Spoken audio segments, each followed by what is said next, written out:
These cuts to overseas aid were immoral and shameful before this humanitarian emergency. It is now a policy that is completely... Do I not listen?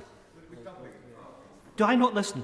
I'm afraid the person that's not listening, and maybe is still on holiday, is the Foreign Secretary, because you haven't taken the spending back to the level when it was. That's the... No, you're not doubling it.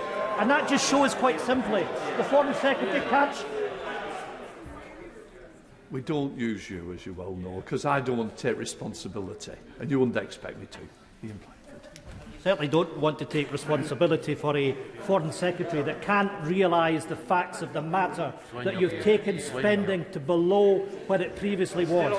And if you can't accept that, then I'm afraid the Foreign Secretary can't even count. Keep using you. You've got to come through me. I'm the chair, not the opposite, not the Foreign Secretary. It's me. Ian Blackford.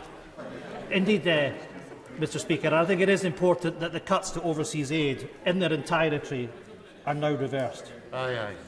Mr Speaker, I know he's trying to wind me up, but it really...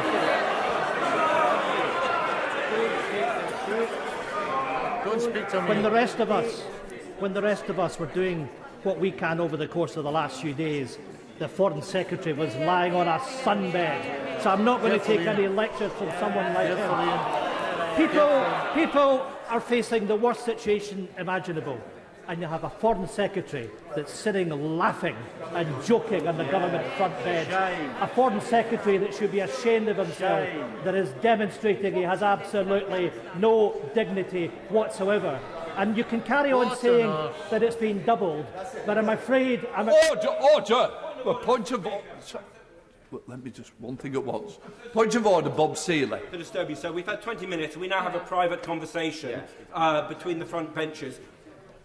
Should we not be debating this, sir?